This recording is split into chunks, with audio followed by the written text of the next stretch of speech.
ఈరోజు హైదరాబాద్ సిటీలో operation safe school పేరుతోని నగర వ్యాప్తంగా ఎడ్యుకేషన్ ఇన్స్టిట్యూషన్స్ దగ్గర 100 yards లోపల ఉన్న పాన్ షాప్స్ పైన స్పెషల్ డ్రైవ్ కండక్ట్ చేయడం జరిగింది. దాదాపు 5,000 సిబ్బంది, మన హెచ్ఎన్యూ officers, task force officers, local DCPs, local officers, మన సిఆర్ ఆఫీసర్స్, అట్లానే జిహెచ్ఎంసీ మరియు రెవెన్యూ ఆఫీసర్స్ కలిసి ఈరోజు దాదాపు 558 పాన్ షాప్స్ పైన, దాదాపు 500 ఎడ్యుకేషనల్ ఇన్స్టిట్యూషన్స్ దగ్గర ఈ రేడ్స్ కండక్ట్ చేయడం జరిగింది. దీని ముఖ్య ఉద్దేశము ఈ ఒక 100 yardsలో ఈ షాపు ఓనర్స్ అందరూ కూడా ఈ టొబాకో ప్రొడక్ట్స్ అమ్మడం జరుగుతుంది. కోప్టా యాక్ట్ కింద, జేజే యాక్ట్ కింద 100 yards లోపల ఎటువంటి టొబాకో ప్రొడక్ట్స్ని, తంబాకు ప్రొడక్ట్స్ని అమ్మడానికి లేదు. తెలిసి కూడా చాలామంది ఈ ఒక టొబాకో ప్రొడక్ట్స్ యూజ్ చేయడం జరుగుతుంది. మనం కూడా గత ఒక వారం రోజు నుంచి మన స్పెషల్ టీమ్స్, టాస్క్ ఫోర్సు, హెచ్ఎన్యూ ఆఫీషియల్స్ వీళ్ళందరూ కూడా కలిసి అక్కడ పిల్లలు తీసుకుంటున్న టొబాకో ప్రొడక్ట్స్ కావచ్చు, సిగారెట్స్ కావచ్చు, ఈ పాన్ మసాలా కావచ్చు, అది అంతా మనము క్యాప్చర్ చేయడం జరిగింది, చూడడం జరిగింది, వాళ్ళతో కూడా మాట్లాడడం జరిగింది. త్వరలో కూడా ఆ వీడియోస్ కూడా మీకు రిలీజ్ చేశాను.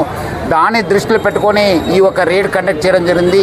ఎందుకంటే టొబాకో అంటే నికోటిన్ ఏముంది, అది గేట్వే డ్రగ్ అంటారు. పిల్లలందరూ కూడా చిన్నప్పటి నుంచి ఇది అలవాటయ్యి ముందు వాళ్ళు డ్రగ్స్కి అలవాటయ్యే బానిసమయ్యే అవకాశం ఎక్కువ ఉంది. సర్వేస్ కూడా, రీసెర్చ్ కూడా చెప్తుంది.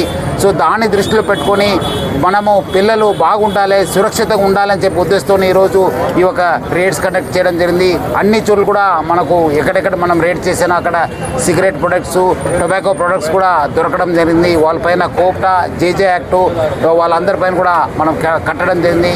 ఈ ఒకలో మన హైదరాబాద్ నగర పోలీస్ ఆఫీసర్స్ అందరూ కూడా ఇన్వాల్వ్ చేయడం జరిగింది. మన హెచ్ఎన్యూ తరఫు నుంచి వైభవ్, ఆనే టీమ్స్ గత ఒక వారం నుంచి బాగా సర్వే చేసి మన అన్ని ఎక్కడెక్కడ జరుగుతున్న పైన కూడా మనము ఈ యొక్క రేడ్స్ కండక్ట్ చేయడం జరుగుతుంది. దాన్ని దృష్టిలో పెట్టుకొని వచ్చే శైక్షణిక ఇయర్లో, ఎడ్యుకేషనల్ ఇయర్లో కూడా ఇదే ఉక్కుమాదం మోపుతాను. యాజమాన్యాలతో కూడా మాట్లాడతాను. వాళ్ళు కూడా మనకు చెప్పాల్సి వస్తుంది, నిఘా పెట్టాల్సి వస్తుంది.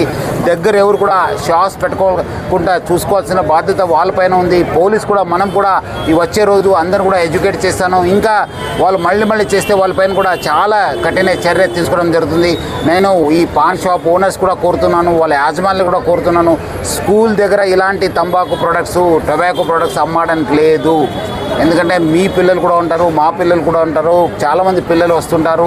సో వాళ్ళు మళ్ళీ అలవాటు అయ్యే ఛాన్స్ ఎక్కువ ఉంది. సో ప్రజలు కూడా అర్థం చేసుకొని ఈ ఎడ్యుకేషనల్ ఇన్స్టిట్యూషన్ దగ్గర కూడా ఎవరు కూడా ఈ టొబాకో ప్రొడక్ట్స్ని అమ్మడానికి లేదు. అమ్మితే చాలా హైదరాబాద్ సిటీ పోలీస్ చాలా ఉక్కుపాతంతోనే వాళ్ళు డీల్ చేస్తుంది. స్ట్రింజెంట్ యాక్షన్ చేస్తాను. తర్వాత అవసరమైతే కూడా వాళ్ళపైన కూడా షీట్స్ ఓపెన్ చేసి వాళ్ళపైన నిఘా పెట్టడం జరుగుతుంది.